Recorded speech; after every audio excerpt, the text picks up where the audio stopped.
Mesdames, Messieurs, bienvenue. À l'appel du 24 août dernier pour aller composer, ils auront jusqu'au bout été divisés. Les enseignants communautaires reversés en agents contractuels de l'État à CE 2008.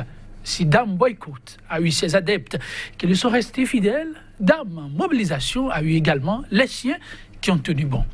Scène d'échauffourée par endroits, interpellations et arrestations, le jour J n'ont pu empêcher la tenue de l'événement. L'évaluation diagnostique telle annoncée a bel et bien eu lieu dans l'ensemble au niveau des centres de composition retenus. Le gouvernement évoque un chiffre de participation de 75,24% et quelques 4000 absents. Chiffre décrit aussitôt par certaines voix du monde syndical qui crient à la tricherie et à la manipulation. La participation se révèle alors, mesdames et messieurs, comme l'enjeu de la dite évaluation. Évaluation diagnostique des enseignants ACE 2008. Le taux de participation, une véritable nébuleuse. La question à Roland de thème reste au cœur de ce numéro de votre émission 100% BD. Et déjà en notre compagnie, sur ce plateau, deux enseignants, pas des moindres, font office de berger avec leur troupe aussi. Eric Ferdinand, c'est nous. L'un de ceux-là a accepté de nous accompagner durant ce numéro de votre émission 100% BD. Il est le secrétaire général du CDSU Bénin. Eric Ferdinand, c'est nous. Bonjour. Bonjour, monsieur le journaliste. Et merci de répondre à notre invitation. C'est moi. Vous n'avez pas pris part aux compositions? Non, je ne suis pas allé composer. En face de lui, un autre enseignant, Jean-Eudes Tomawa. Il n'est plus à présenter sur ce plateau. Secrétaire général adjoint au niveau du département du littoral du SDEC Bénin. Jean-Eudes Tomawa, lui, a pu composer. Jean-Eudes Tomawa, bonjour. Bonjour, Joël. Merci de répondre à cette invitation. C'est un merci partagé. Mesdames, Messieurs, iront-ils ou pas composer? Les enseignants communautaires reversés en agents contractuels de l'État. La question était sur toutes les lèvres bien avant le 24. 24 août dernier, tout s'en est situé. Les deux options étaient sur tapis. Et oui, on en a eu qui ont pu composer et d'autres qui, jusqu'au bout, n'ont pas effectué le déplacement. Du lot des participants à cette composition, Jean-Eudes Tomawa, on pouvait vous composer, on pouvait vous compter. Alors, comment c'était ce jour-là? Le jour de composition, oui. Pour moi, bon, c'est comme un jour ordinaire. Ce n'était rien d'extraordinaire. Seulement que la logique serait de boycotter, comme l'appel des assemblées générales. Mais à ma grande surprise, j'étais dans le centre à 8h moins 10, mais les collègues étaient en salle. Que puis-je en ce moment-là? D'abord, il avait un affront qu'on veut laver. Et c'est des couturiers qu'on a envoyés enseigner. Moi, je ne suis pas un couturier. Donc, j'ai dit, je vais confronter mon stylo aux feuilles de composition. Alors, si je vous comprends bien, Jean-Eudes Tomawa était de ces enseignants qui ont dit, il y a eu d'appel au boycott, il y a eu d'appel à la composition. Moi, j'irai voir ce qui va se passer. Est-ce que le boycott sera ou pas suivi? Et là, vous découvrez qu'ils étaient nombreux, des enseignants qui ont décidé de composer. Alors, vous êtes jetés au lot et vous avez composé. C'est bien cela? C'est bien cela. Parce que je savais que l'appel au boycott ne serait pas suivi. Ah bon? Oui, je savais que ça ne serait pas suivi parce que les enseignants, en leur grande majorité, ont déjà désavoué les syndicats. Les syndicats le savent, les secrétaires généraux des syndicats le savent. C'est la preuve qu'ils sont sans militants. Ce n'est même pas ceux qui ont fait appel à aller composer, ce n'est pas ceux-là aussi qui sont sans militants. S'ils avaient dit autre chose, ça serait encore autre chose. Je vous suis sincère, vous allez attendre encore des jours à venir, d'autres appels à faire si les gens vont se désavouer parce qu'ils n'ont plus de syndicats au Bénin. Donc, vous, à votre niveau, il y avait un grand nombre prêts à composer et vous êtes jetés à l'eau aussi, mais vous n'avez pas manqué d'observer qu'il y en a qui n'ont pas composé. La salle où j'étais, je ne sais pas le nombre exact qui était dedans, mais il y avait à peine 3 absents. Ok. Et 3 absents dans ma salle, ça, c'est pas un boycott. Ça peut être un cas de force majeure. Okay. Donc, il faut comprendre la logique. Et les salles aussi étaient à Chikom. C'était au lycée Koulibaly de Cotonou. Que vous avez composé? Oui. À ce grand centre? Oui. Et à la sortie, dites, comment se présentait l'atmosphère, ça grouillait de monde ou bien on pouvait compter les gens du bout des doigts, honnêtement? Non, honnêtement, c'était un monde. C'était un monde. C'était un monde. Et je lisais sur le visage des collègues la joie même d'aller composer. C'est-à-dire quoi? Ils ne voulaient pas entendre parler des syndicats. C'est ce que j'ai compris le jour-là. Malgré que je sois aussi un secrétaire adjoint d'un syndicat qui aussi a appelé au boycott. Mais le syndicat, il faut avoir des militants. Et ils ont compris qu'ils n'ont pas de militants. Alors, Eric, vous avez suivi un peu Jean-Eudes Thomarin en train de peindre le tableau de ce que lui, il a vécu. Mais en dehors de lui, sans doute, vous avez entendu d'autres. Vous avez suivi aussi les points que nos médias avons relayés. Quand vous avez suivi ça, dites honnêtement, c'est un peu comme un sentiment de regret qui vous a animé de n'avoir pas composé, d'avoir appelé au boycott. Quel est votre état d'âme? Oui, comme vous le constatez, je suis très serein. D'ailleurs, mes premiers mots sont des mots de remerciement, d'encouragement et de félicitations à l'endroit des milliers d'enseignants qui ont cru à notre mot d'ordre de boycott et qui ont démontré qu'il y a encore des intellectuels au Bénin. Je voudrais, avant de continuer, déplorer le fait que sur ce plateau aujourd'hui, malheureusement, j'ai comme contradicteur un enseignant comme moi, un enseignant syndicaliste. Donc nous sommes de la même obédience syndicale, nous sommes tous des syndicalistes. Ça aurait été magnanime que ce soit un membre de l'administration. Mais cela dit, je continue. Non, vous n'êtes pas de l'administration, lui non plus. C'est oui, pour en principe, deux syndicalistes ne devaient pas venir défendre des points de vue divergents par rapport à Est-ce que cela n'explique pas ce qu'il dit? Il dit que les structures fertières manquent de militants aujourd'hui. Dans vos propos liminaires, je voudrais faire apporter cette clarification. Vous avez parlé de communautaire. Le communautaire reversé, oui. C'est le terme approprié pour ceux qui étaient à la maternelle et au primaire. Au secondaire, où je suis, on parle plutôt de contractuels locaux. Okay. Oui, je tiens à apporter cette clarification. Il n'y a pas de problème. Merci beaucoup. Vous pouvez reverser après aussi. Reverser aussi. D'accord. Oui, reverser, c'est commun. Okay. Alors, j'ai noté d'abord une contradiction flagrante dans les propos de mon vis-à-vis. Il a dit que lui, il a quitté la maison, son syndicat même a appelé au boycott et qu'il est allé constater que les gens étaient en place et que c'est en ce temps que lui-même s'est décidé à les composer. Vous voyez que c'est une contradiction. Mais nous, qui étions très éclairés, on les avait avertis pour dire attention, nous avons affaire à un gouvernement de la ruse, un gouvernement qui va certainement prendre des non-enseignants qu'on va mettre dans les salles pour vous donner l'impression que quelque chose de sérieux se fait dans les salles. Donc je crois que malgré ces appels, certains collègues sont tombés dans ce piège. Donc, monté par le gouvernement. Enfin, vous parlez de piège, pourquoi? Je parle de piège par rapport au propos même de mon vis-à-vis. Il a dit, tout le monde l'a entendu, qu'il n'était pas allé pour composer. Et que c'est arrivé sur le terrain qu'il a constaté que des gens étaient... Je n'ai jamais vu des enseignants. C'est de l'andragogie qu'il s'agit ici. Hein. C'est des adultes qui seraient allés à l'heure s'asseoir comme des lapins dans leur clapier. Non, vous voyez que ça ressemble à... Eric, c'est nous. Oui. Vous parlez là sincèrement? Je suis très sincère. Non, je le dis, d'autant que votre vis-à-vis, lui, il dit « Je suis parti ». Oui. Quand je suis, avec la conviction que nos structures fertières n'ont plus de militants. Je viens sur place, je découvre... Il a dit après, puisque c'est les mêmes propos qui se suivent. Mais je constate sur le terrain qu'il y a un monde fou. Alors moi, qui était sur le point de ne pas composer. J'ai dit, mais je ne peux pas voir ce monde-là et ne pas aller composer. Alors, je vais composer. Oui. Il compose.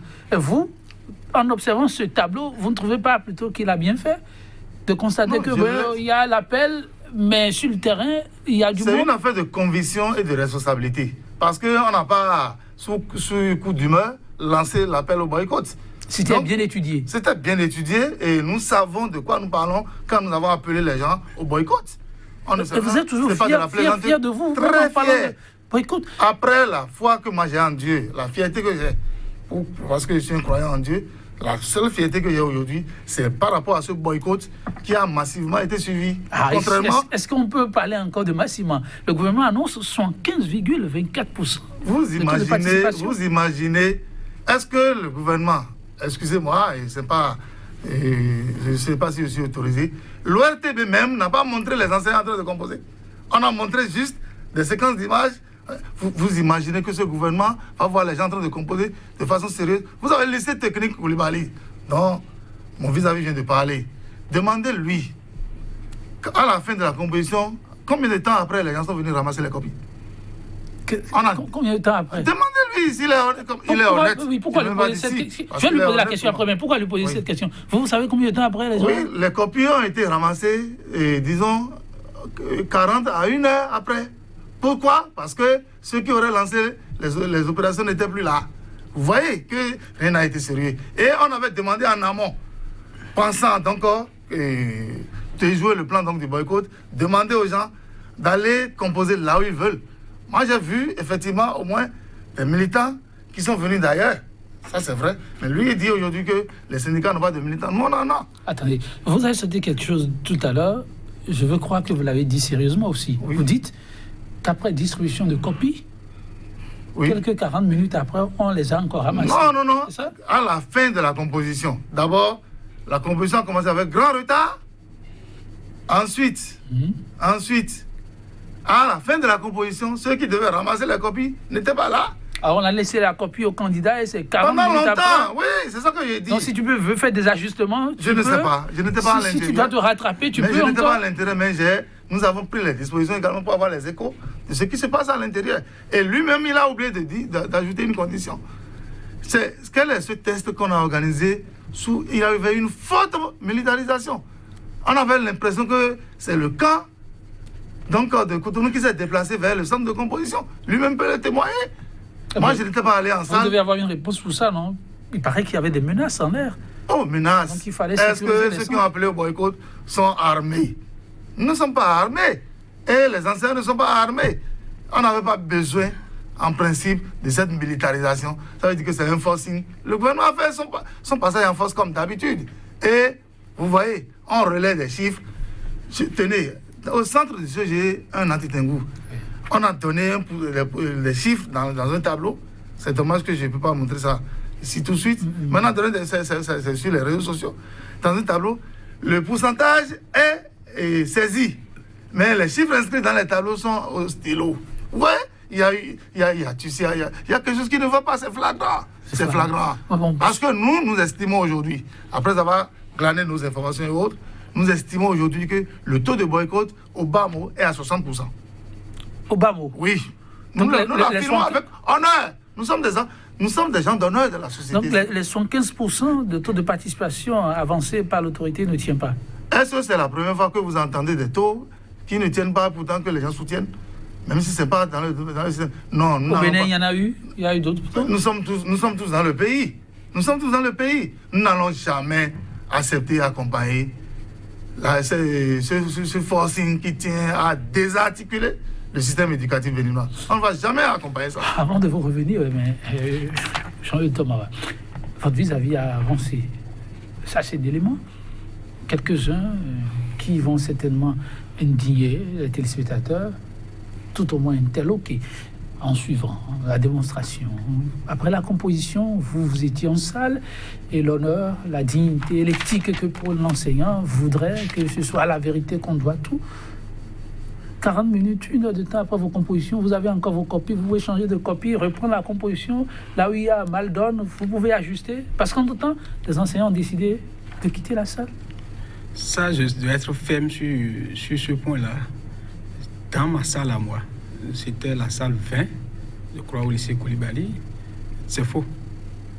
Ce que M. Eric dit ne s'est pas passé dans ma salle. Dans votre salle.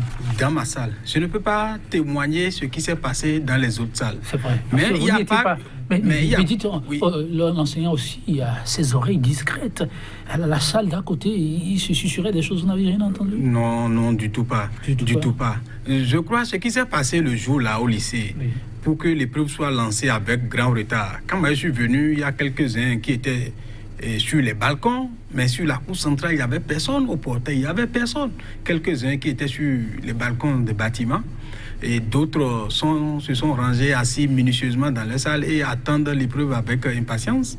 Et avec ceux-là, nous discutons. Et puis, il y a eu un appel au renfort de policiers. Les policiers sont venus armés. Bon, il y a eu un peu... Les collègues se sont dit qu'on ne pouvait pas composer sous cette surveillance policière, que c'est démobilisant et que si c'est ça, ils ne composeraient pas. Le comité central était présent. Il m'a même parlé personnellement. Il a dit... C'est bon, rentrer en salle, les éléments seront retirés. Les gens lui ont dit, retirez les éléments d'abord. Est-ce que nous sommes armés? Est-ce que nous sommes en train de faire quelque chose d'illégal ici? Il a dit non. Donc, il a retiré ces éléments. Il restait les policiers qui étaient en bleu naturellement sur la cour. Et puis, il les a demandé aussi de reculer un peu plus. Et je crois, et puis, à 8h45, ils ont lancé la composition. La cour était déserte de personnes. Tout le monde était en salle. Je suis le dernier à rentrer dans la salle parce que je me suis dit, en tant que responsable, je peux être le premier à m'asseoir. Donc j'ai attendu, ils ont lancé l'épreuve. J'ai vu que personne n'est sorti pour dire qu'il veut boycotter. Et la sagesse m'a appelé à m'asseoir. Encore que je n'étais pas venu pour composer. Mais en sortant de la maison, j'ai pris le soin de sortir avec un stylo et ma carte d'identité, ma carte nationale d'identité. Ça avait été prévoyant. Bon, pour dire que si ça tournait mal, bon, maintenant si les gens décident de boycotter et de composer, quelle force j'ai à leur demander de sortir. Mais à la fin des épreuves, à la fin de l'heure, c'est-à-dire quoi, les épreuves étaient ramassées. Je crois le comité central est resté présent jusqu'à la fin, parce qu'à la fin, j'ai été le saluer. Et je lui ai dit qu'il a été vraiment très diplomatique pour que il n'y a pas eu de gévauries au centre, parce que peu s'en fallait. Voilà, peu s'en fallait. Puis je suis parti chez moi. Mais j'ai vu plein de collègues qui étaient venus composer. Quand je dis plein de collègues, ça veut dire quoi? Dans ma salle, tous ceux qui étaient assis, j'ai dévisagé tout le monde. Ils étaient tous des professeurs que j'ai connus. Donc, soit à la formation, soit dans des réunions, bien soit dans le même établissement. Donc, ce n'était rien d'extraordinaire. Ça, je dis sincèrement à mon ami Senou Eric que les collègues au lycée Koulibaly ont répondu massivement présent. Moi, je pensais le retrouver tout au moins au portail, parce qu'en tant que secrétaire national, encore sur le territoire de Cotonou, c'est-à-dire le littoral, et que c'est le seul centre, viendrait au moins pour dissuader au moins ses militants. Mais il n'était pas là aussi. Ça veut dire qu'il a compris que même s'il venait, rien de concret ne pouvait se passer. C'est vrai que peut-être dans les autres départements, les gens n'ont pas massivement composé. Peut-être ça peut affecter le taux. Je ne veux pas rentrer dans la guerre des chiffres du taux. Ce que j'ai vu au lycée Koulibaly, ça a dépassé, ça va atteindre les 80% de taux de participation. Au lycée Koulibaly. Maintenant, au Bénin, nous avons la manie de manipuler, parce que même pour les examens nationaux, en tout cas, pour ce que je sais, parce que c'est le baccalauréat qui donne toujours des taux ESA. Les autres, je ne crois pas, parce que nous faisons toujours nos enquêtes et nous avons les preuves, les éléments de preuve. Maintenant, l'office du baccalauréat étant en tout cas une direction sérieuse en matière d'organisation, je ne pense pas que le DOB aussi va rentrer dans ce jeu de manipulation. Même s'il rentrerait, ça ne me concerne pas. Parce qu'il aurait beaucoup contribué pour ce qui a été fait cette fois-ci. Oui, l'organisation est confiée à l'office du baccalauréat. Nous n'avons pas compris pourquoi. Non. Vous devez avoir la réponse. Bon, en tout cas, si vous ne l'avez pas, pour les informations qui ne sont pas venues, nous autres, c'est toujours pour des questions de fiabilité. Dans la durée, il paraît que l'office a montré toutes ses preuves, sa capacité organisationnelle hors pair, quand on compare à ce que d'autres structures ont eu à faire jusqu'à présent. Donc vous avez la réponse. Oui, vous avez suivi votre vis-à-vis. Oui. Il rapporte ce qu'il a vécu en tant que responsable, comment il a suivi de bout en bout le processus, jeter un coup d'œil sur la présence, veiller au bon grain, si on peut le dire. Et à la fin, même l'oreille discrète exigée du syndicaliste, il avait nulle part, en aucun moment, on a entendu parler de feuilles qui auraient traîné sur la table, mais d'autres ratés non plus. Et mieux, il constate que contrairement à lui, qui a poussé bien loin sa curiosité pour avoir des éléments et parler conséquemment, mais vous, au niveau du seul centre, sur le territoire, il a observé, après avoir cherché longtemps, que vous n'y étiez pas. Il ne vous a pas vu avant, pendant la composition, ni après. Oui, je voudrais saluer... On commence par le dernier point. C'est vrai que vous n'étiez pas du tout sur les lieux? Oui, vous savez, lorsque le président François Hollande, alors candidat, on lui avait posé la question de savoir s'il devient président, comment il va gérer la sécurité de la France. Il a dit, la France est un grand pays. On ne livre pas ses secrets de sécurité sur la place publique. Donc ça ne me revient pas, moi, en tant que secrétaire général national d'un syndicat, de dire ici comment moi j'ai fait, si je suis présent, visible, invisible. Ça ne me revient pas à moi de le dire sur un plateau de télévision. Ça fait partie, vous savez, Jean-Eudes est un responsable au niveau départemental. Je ne le minimise pas du tout. C'est quelqu'un qui a de l'intelligence, je le sais, qui est honnête. Je le dis honnêtement ici. Mais je voudrais lui faire un certain nombre de dons. Oui. Si je suis présent ou pas, je ne le dirai jamais ici, sur un plateau de télévision. Mais vous aussi, vous avez eu des données fiables. En tout cas, je suis certain, je pose la main sur le cœur, dis ce que je suis en train de dire. Je suis certain. Alors, l'office du bac, oui. On a confié l'organisation de l'office du baccalauréat. C'est vrai. L'office du bac est une direction très sérieuse. Mais pour ce qui concerne cette évaluation diagnostique, il y a eu des pratiques qui ne sont pas habituelles. Par exemple, le fait qu'on autorise des candidats à aller composer là où ils veulent, alors qu'on leur a attribué des centres de composition et des numéros de table. Ce n'est pas habituel à l'office du baccalauréat. Mon ami peut confirmer moi ce que je viens de dire. Ce n'est pas du tout habituel. Vous voyez? Donc, ici, nous sommes dans un cas où on fait du forcing parce qu'on a des objectifs inavoués par rapport à cette évaluation diagnostique. Puisque nous, on l'a dit, d'abord, elle est illégale, cette évaluation. Ensuite, les finalités que nous rejetons. Et le grand piège, d'ailleurs, c'est ceux qui sont allés composer. Oui. C'est le grand piège. Pareil, c'est illégal. Ça fait un. De deux. Ce qu'ils pensent avoir réglé comme problème, ce n'est pas du tout réglé. Parce que vous êtes allé composer. Mais vous ne connaissez pas la suite également. Vous ne connaissez pas du tout la suite. Mais la suite, vous leur demandez de ne pas faire foi à ce qui a été servi. L'autorité a expliqué la suite. Comment va se passer? Oui, mais ce n'est pas la première fois que l'autorité nous parle. Moi qui suis ici, j'ai participé à plusieurs négociations avec les autorités. C'est pas du... Je vous ai dit, j'ai eu l'occasion de le dire ici. L'opération a eu lieu d'abord en mai-juin au profit donc des enseignants de la maternelle et du primaire qui ont participé à 98%, avec un taux de succès de 97% au moins.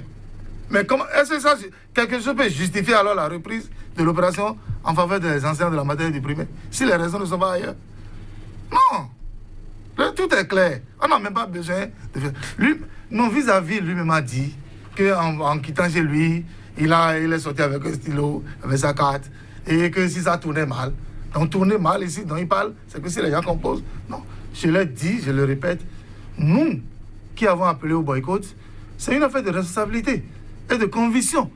Parce que nous sommes convaincus. Nous avons été acteurs. Moi qui vous parle, en tant que syndicaliste, j'ai été acteur au premier plan, donc, par rapport à ce reversement. Je ne peux pas, alors, me dédier, contrairement, malheureusement, à nos autorités qui se dédisent, parce que je voudrais faire un rappel mémoire à l'intention donc des téléspectateurs. Vous savez, une fois que le recrutement avait eu lieu en 2008, sur la base donc du décret 2008-377 du 24 juin 2008, devenu décret 2015-373 du 24 juin 2015. Mais notre décret ne devient pas un autre décret. Non, c'est venu après relecture. Non, ça a été abrogé. Non, c'est un jeu de mots. A été abrogé. Oui, c'est devenu alors. Parce que le décret de 2015... Ça a été relu, on a complété un peu. On a complété parce que le décret... Non, monsieur Senou, si vous allez sur le terrain, n'allez pas sur le terrain, s'il vous plaît. Parce que le décret initial avait des dispositions qui n'étaient pas conformes à la loi 86-013 de février 86. C'est de ça qu'il est la question. Alors, la relecture a été faite et c'est désormais, nous avons été recrutés sur la base du décret 2008. Mais c'est ce décret qui donc organise la vie juridique des ACE. Mais ce décret a été abrogé, oui, bon, si par vous voulez, le décret 2015-333. Sur l'essentiel, vous êtes d'accord. Maintenant, vous dites que vous rappelez ou rafraîchissez la mémoire aux autorités. Oui, pour dire que après le recrutement, il y a eu un plan de formation spécifique. Et ces enseignants-là, oui. Voilà, en faveur des enseignants dont il est question. Et nous sommes nantis aujourd'hui donc de tous les diplômes nécessaires pour être enseignant à part entière. Nous ne sommes pas des sous-enseignants. Nous avons la qualification requise. Et mieux, les formateurs, parmi les formateurs, il y a curieusement nos 2 ministres aujourd'hui. Le MAMP, c'est-à-dire le ministre de l'enseignement maternel et primaire, et le ministre de l'enseignement secondaire, de la formation technique professionnelle, qui en tant qu'inspecteur, qui en tant qu'universitaire, ont parti à nos formations. Moi, je ne vais jamais renier l'œuvre de mes esprits. L'œuvre de mon esprit, pardon, et l'ouvrage de mes jamais. Ils ont remis en cause. Mais c'est de ça qu'ils ils nous ont formés, ils nous ont donné le diplôme requis. Et aujourd'hui, ils le proclament d'ailleurs, que les gens sont mal formés et qu'il faut faire une évaluation diagnostique. Vous pensez qu'on devrait les interpeller ou bien les évalueuses aussi? C'est aujourd'hui, ils sont membres du gouvernement et les gens pensent qu'ils ont la réflexion infuse. C'est eux qui connaissent tout.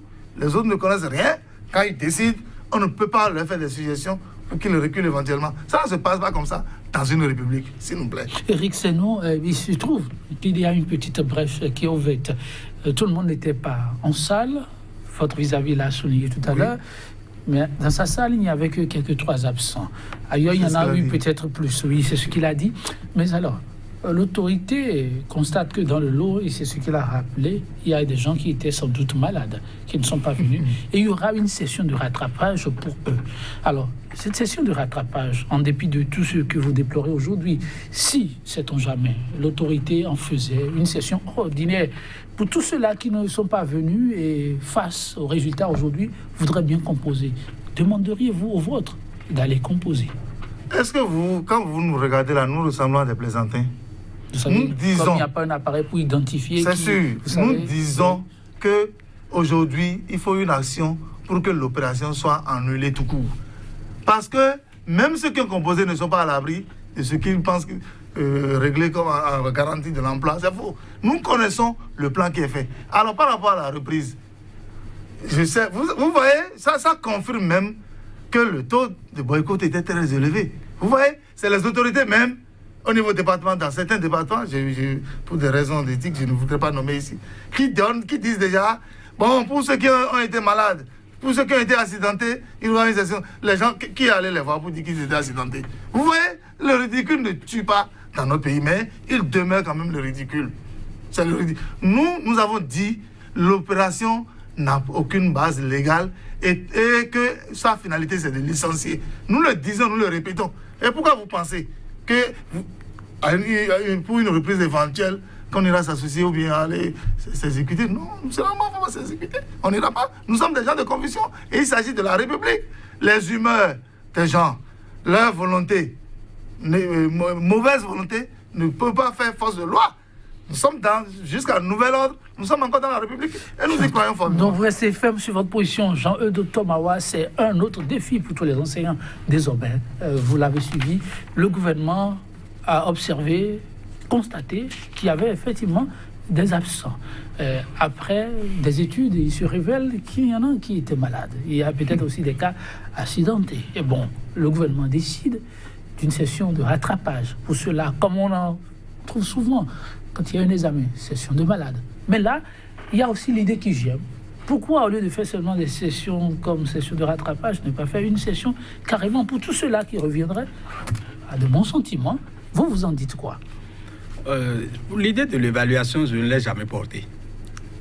Dès le départ, je ne l'ai jamais portée. Parce que ce n'est pas là le premier problème ou les problèmes du système éducatif béninois. Ça, je suis ferme là-dessus. Je ne trahis pas ma conviction. Mais j'ai compris que les hommes de presse, la population et certaines personnes, c'est pourquoi même habilement, vous avez évité d'en parler. Et l'évaluation diagnostique, les presses n'ont pas parlé de ça, sauf quelques radios. Sinon, ça devait être un gros titre et que ce plateau devait faire tout au moins 1 ou 2 revues sur ça. Mais ce n'était pas le cas parce que vous avez aussi l'intention, bien vous avez aussi la prétention ou bien l'impression que c'est les couturiers réellement qu'on a envoyé à l'enseignement. C'est ce que non, c'est de ça il s'agit. Quand on parle de reversement, ils disent bon, on a ramassé les mensonges, on a fait ci. Des fois, l'ego personnel est rentré dedans. Mais les classes étaient sans enseignants. Mais on n'avait pas trouvé les maçons pour aller enseigner. Les maçons qui avaient accepté d'aller rentrer dans les classes, garder au moins ces enfants de la République, ce n'est pas comme ça qu'on devait les remercier. J'ai fait l'université. J'étais avec des amis qui n'ont pas pu réussir. Ils ont fait demi-tour. On n'a pas tort d'être brillant. Ce n'est pas ce traitement qu'on devait nous réserver. Maintenant, je suis quand même mal à l'aise qu'on dit que c'est les couturiers, c'est les vendeuses qu'on a reversées un peu partout. Très mal à l'aise. Des fois, c'est l'ego personnel est rentré dedans. Donc, à un moment donné, c'est un mensonge d'État. Bon. Ça, je suis sincère. Voilà. Parce que c'est carrément qui veut tuer son chien, l'accuse de quelque chose. Voilà. Donc, ça était aussi sur les lèvres des journalistes et que c'est après évaluation qu'on nous demande de venir parler du taux de participation. C'est quand même gênant aussi. Mais ce n'est pas un problème. C'est pour dire... Mais sur ce plateau, il faut le rappeler, avant l'évaluation, Sikaï a consacré des émissions, donnant la parole aux uns aux autres. Donc, il faut nuancer un peu, quoi. Allez-y. Donc, sur ce fait, s'il y a rattrapage, je crois, je vais appeler les responsables syndicaux à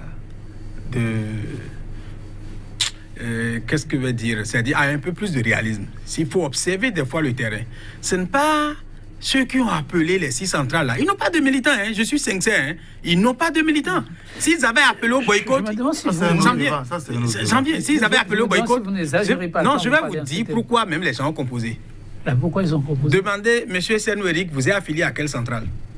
Le débat, moi je suis ici le syndicat, le débat des centrales. D'accord. Je vais donner un exemple. Je vais dire. On ne nous a pas invités ici pour parler des centrales. Lorsque il pense que ça a un intérêt pour lui. Il faut l'écouter. La parole est libre. Allez-y. Lorsque les centrales ont fait cette déclaration appelant les enseignants à aller composer, on devait avoir dans la nuit là, ou le jour suivant les désaffiliations directement des syndicats de base concernés. Désaffiliation. Je suis militant chez toi, tu m'appelles au boycott et chose là, la rigueur syndicale, on dit, bien la discipline syndicale t'appelle à suivre ton secrétaire confédéral ou central et tu me dis de venir boycotter. Toi-même là, qui veut te défendre? C'est là la logique. S'il y avait eu désaffiliation des secrétaires généraux de ces syndicats affiliés aux centrales, on allait comprendre qu'il y a quelque chose de réalité. Maintenant, si on appelait à ce que ça ne soit pas seulement les cas de force majeure qui auraient une session pour tout le monde, si réellement le taux de participation a atteint plus de 50%, j'appelle humblement les gens à aller confronter l'écritoire. Et après ça, nous allons rentrer dans une entente de lutter pour que ça ne soit pas une radiation directe, comme eux-mêmes n'ont pas parlé de radiation directe. Il y a une radiation indirecte au moins.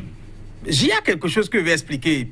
Souvent, les gens ne perçoivent pas le sens de personne ne sera laissé sur le carreau. À la fin, lorsqu'on va prendre les bons, aucun test ne prévoit même ce lien-là. Aucun test de la rubrique ne prévoit un lien que tu es ACE et il y a un tremplin pour devenir fonctionnaire de l'État. Aucun test ne prévoit ça. J'ai lu les tests. Mais pourtant, vous acceptez. Aucun test ne le prévoit, mais on nous a reversé, non? Quand on nous a reversé, on nous traite de tout. On attend de voir ce qu'il va faire. Aucun test n'a prévu ça. Maintenant, les tests limitent même l'âge pour être fonctionnaire de l'État. C'est à 40 ans maximum. Ceux qui ont dépassé 40 ans, qu'en serait-il? C'est-à-dire qu'il y a trop de problèmes à régler autour. Au lieu de laisser, il faut qu'on laisse ce problème-là, qu'on pense réellement comment préparer la rentrée. On a pris tout le temps pour distraire les enseignants. Ils sont à 2 semaines de la reprise maintenant, ou à 3 maximum. Maintenant, ils n'ont même pas préparé les cours. Ça va commencer comme ça, ça va... Et piétiner, ils vont envoyer des inspections, ils vont envoyer ça ne marche pas. Nous connaissons, il y a combien d'inspecteurs même au Bénin qui peut contrôler même les 18 collèges de Cotonou là, les 16 plus les 2 lycées. Donc le verre reste dans le fruit. Entier. Vous dites oui, Eric? Oui, moi je voudrais remercier mon vis-à-vis parce que, comme je l'ai dit, je le reconnais comme quelqu'un qui dit ce qu'il pense, mais le débat de centrale n'aura pas lieu sur ce plateau avec nous. Cela dit, le gouvernement a prévu, vous voyez, quand on parle de la ruse, quand on parle de tout flatteur vit aux dépens de celui qui l'écoute, en docimologie, quand vous avez 10 sur 20, les gens le savent, les inspecteurs le savent, les professeurs d'université le savent, ce n'est pas la bonne performance. On prévoit que ceux qui auront 10 sur 20, sans aucune base légale, ceux-là sont définitivement aptes pour enseigner. Or, 10 sur 20, ce n'est pas la note de bonne performance, je viens de le dire. Et que les autres, là, personne ne sera les yeux sur le carreau. On dit, on va les former pendant 9 mois, mais ils seront en situation de classe. Observez, remarquez que nous sommes tous intelligents, nous avons la tête sur les épaules. La nouvelle loi sur l'embauche qu'ils ont fait voter par les députés actuels ou bien les députés passés là, ça prévoit que si on vous radie, on vous paye au plus 9 mois, donc de droit. Remarquez que la période qu'ils ont annoncée pour former les gens ou bien pour les recycler, ça correspond à 9 mois. On va garder les émoluments et on l'a fait. On va le dire. En tout cas, nous savons que le projet est plus profond que ça et que c'est en défaveur donc, des travailleurs. C'est pourquoi nous continuons de dire le grand piège a été donc d'accepter une partie, accepter d'aller composer. Je suis heureux que tout à l'heure, alors que vous avez annoncé, selon les chiffres du gouvernement, 75,4%, que mon vis-à-vis lui-même a parlé de 50%. Vous voyez, et pourtant, il est allé composer. Vous voyez, il est des approches donc, de la réalité. Que le boycott, c'est au bas mot, c'est 60%. Nous continuons de le dire. Aujourd'hui, les enseignants ont quel problème? Lui-même l'a dit, nous sommes à la veille de la rentrée du 16 septembre 2019. Alors, les reversés dont il est question, pendant longtemps, n'ont pas eu droit à leur grade réel, à leur salaire réel. Il y en a qui continuent d'attendre. Et on a dû calculer tout ça. Et on se rend compte, parce qu'on n'a pas payé au fur et à mesure, on se rend compte que ça constitue une grande masse financière. Et subitement, on veut se débarrasser des gens qui ont servi la République, d'abord en tant que contracteurs locaux, donc pas bien traités sur le plan salarial, et ensuite, parce que c'est le président Yahya Boni qui est venu régulariser la situation administrative, financière et professionnelle des gens, on pense aujourd'hui que tout ce qu'il a fait est mauvais. Est-ce que vous n'avez pas su un mauvais terme? Non, pas du tout, pas du tout. Vous voyez encore des guéguerres, Yahya Boni, talons dans ce dossier-là? Nous sommes tous des citoyens, avant d'être enseignants, nous sommes des citoyens, on observe tout. Même si nous ne sommes pas forts en politique, nous observons également. Pourquoi est-ce qu'à l'origine, le projet avait pour but donc de faire évaluer tous les enseignants, que vous soyez reversé, que vous ayez passé concours pour devenir ACE, ou bien que vous soyez APE. Et que pour la reprise de l'opération, on cible cette promotion. C'est la promotion où il y a les gens les plus nombreux. Ou bien vous faites l'effort de ne pas entendre le gouvernement. Parce qu'il a été dit, même si vous vous défendez, que vraiment la qualité n'y est pas dans vos rangs. La qualité. Vous êtes en train de recevoir. Non, mais c'est dangereux. Vous avez suivi. Vous avez noté. Est-ce que vous avez noté de la disqualité? Non, mais c'est non, dangereux. je n'ai pas fini. Est-ce que vous avez noté de la disqualité quand mon vis-à-vis parle? Ou bien quand je parle, vous avez... Non, rapporte. Et vous suivez aussi. Vous suivez aussi. Non, tout enseignant, tout intellectuel est perfectible.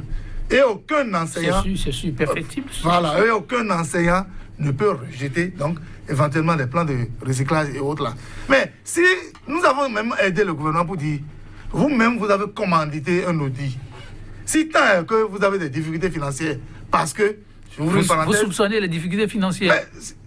Parce qu'on dit... Vous beaucoup de choses oui, là. parce qu'on raconte, on nous dit que les convergences de l'UMOA ne sont pas respectées à cause de la masse salariale dans laquelle on inclut les salaires politiques également. Vous voyez, suivez mon regard. Donc, vous voyez, si tant est que vous avez donc des difficultés, parce que vous avez fait des choix, des options économiques qu'il faut revoir, rendez public donc les résultats de l'audit du reversement et extirpez les faussaires. Vous-même vous déclarez qu'il y a des milliers de faussaires. Extirpez-les. Personne ne serait contre le mauvais acclamé. L'épée de Damoclès, parlant de la radiation, ne vous effraie nullement pas? Non, nous ne sommes pas effrayés. Dans l'histoire socio-professionnelle de ce pays, ce n'est pas la première fois que les gouvernements qui ont fait des forcing ont radié des fonctionnaires de l'État. Ce n'est pas la première fois. Mais quand on radie illégalement, mais on rétablit toujours. On rétablit toujours. Mais ça serait bien. Je serais peut-être dans ce cas de radiation-là. Tu te rends chez toi et après on te... Non, c'est pas qu'on dort chez soi. On met des actions. Mais moi, je ne peux pas dévoiler les actions là ici. Jean-Eudes Tomara, vous avez composé, cela dit, ce que vous voulez voir comme ces enseignants, tous ces enseignants, le gouvernement à l'œuvre, concrétiser ses engagements.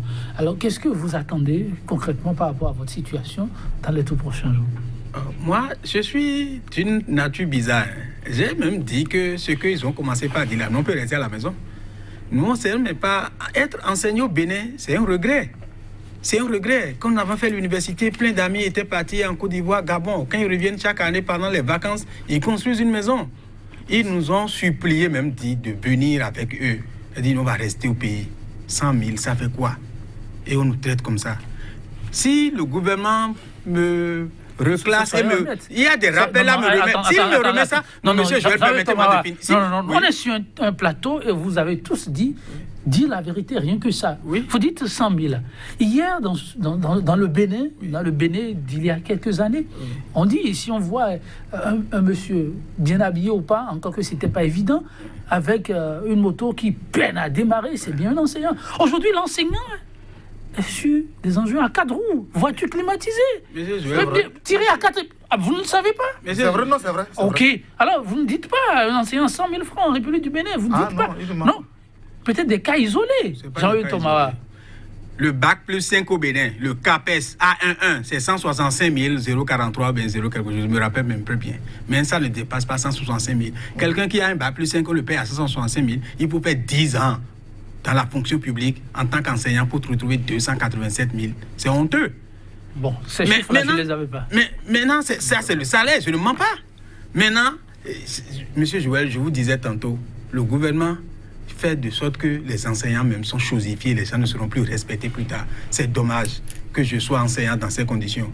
Mais ils vont chercher des enseignants dans ce Bénin. Avec des lampes torches, ils ne trouveront pas. Parce que c'est un corps noble. Malgré le sacrifice, nous y sommes. Mais on ne peut pas nous jeter comme ça à la poubelle. C'est vrai, il dit que les gens ne sont pas qualifiés. Je ris seulement. Qui est qualifié parmi eux? Nous, on a fait l'université, c'est sur décision qu'on nous passait, non? Dans un groupe, quelqu'un écrivait, si vous ne vous reprochez rien, allez composer. Je ne voulais pas répondre à la personne, mais je lui ai dit que c'était une dame. Mais moi, je n'avais pas épousé mon professeur d'université. Si tu épouses ton professeur qui t'a gardé à l'université, c'est clair que toi, tu n'es pas compétent. Ah bon? Oui. Vous parlez en parabole là. Oui. Après, on essaiera de comprendre. Mais quant à l'avenir du processus actuellement en marche, comment vous l'entrevoyez? Bon, c'est en réalité sur la loi votée, ce n'est pas sur la loi de l'embauche, la 2018, je crois, 2018-35, où le gouvernement, dans son article, je crois, 393 nouveau, dit qu'on peut révoquer à tout moment. C'est la loi modifiant le statut général, complétant le statut général de la fonction publique. Oui. Cette loi n'a que 2 articles. Et les 2 articles ne parlent que de licenciement. C'est pour dire quoi? On ne peut pas faire confiance à ce gouvernement. Si tu votes une loi du genre, si tu rends les travailleurs de ton pays précaires, mais pour eux, c'est une gloire. C'est pas un problème. Je leur plains. Ils ont des enfants, non? Ou sinon, ils ont tous hommes d'affaires, les enfants ne seront jamais fonctionnaires. Et quelque part, les députés qui sont venus justifier ça, que c'est pour donner de l'emploi qu'ils ont voté cette loi, ils ont des enfants. Les enfants seront fonctionnaires et les gens vont les licencier abusivement. Ou bien en partant, ils vont corriger, je ne sais pas. L'autre chose, la bonne foi ou n'importe quoi, le gouvernement peut même décider de me radier, moi. Ça ne me fait rien. Vous voulez dire que les enseignants sont pieds et mains désormais liés? Ils n'ont qu'à faire ce qu'ils veulent. Eric, lui, mon vis-à-vis a déclaré... Et ça va être pour conclure. Le temps complètement parti. Oui, vous synthétisez. Mon vis-à-vis a déclaré qu'ils vont chercher les enseignants et ne pas trouver. Que nous avons accepté de rester au pays pour aider le pays à se développer. C'est justement pourquoi nous insistons pour qu'on préserve l'essentiel, c'est-à-dire l'école publique béninoise. Parce que si l'école publique béninoise n'est pas préservée, parce qu'on veut renvoyer ceux qui sont qualifiés, c'est-à-dire nous autres, par le plan de licenciement orchestré, nous n'allons jamais accepter ça. Il faudrait que l'école... C'est nous, vous concluez. Oui, en conclusion, je voudrais une fois encore remercier les milliers d'enseignants qui ont cru à notre mot d'ordre de boycott, qui ont fait passer cette leçon républicaine malgré tous les moyens déployés par le gouvernement. Et je suis content que mon vis-à-vis m'ait rejoint sur plusieurs aspects de la question. Nous nous sommes rejetés parce que lui-même a trouvé que nous sommes torpillés et qu'il est même prêt à se faire licencier éventuellement. Merci à vous, le danger Eric. est toujours là. Aller composer n'est pas du tout une garantie. Le gouvernement a son plan. Merci à vous pour votre participation à cette émission. Jean-Eudes Tomawa, merci également en 5 secondes. Bon, j'appelle le gouvernement, surtout le chef de l'État, lui qui avait dit que avant de partir du pouvoir, que l'enseignement sera un corps attirant, que les gens vont apprécier. J'appelle à son cœur de père de la nation qu'il revoie ce qui se passe dans cette rubrique et laisser les enseignants s'occuper et travailler, préparer la rentrée à venir. Parce que, quoi qu'on dise, ils seront massivement dans les salles. On a besoin d'enseignants. Merci. Et merci également, chers téléspectateurs, pour nous avoir suivis. 100% Bénin, ce sera tout pour le numéro du jour. Je vais vous accompagner, pas sur une citation cette fois-ci, mais sur un proverbe africain. À brebis tondu, Dieu mesure le vent. Prenez soin de vous et à très bientôt.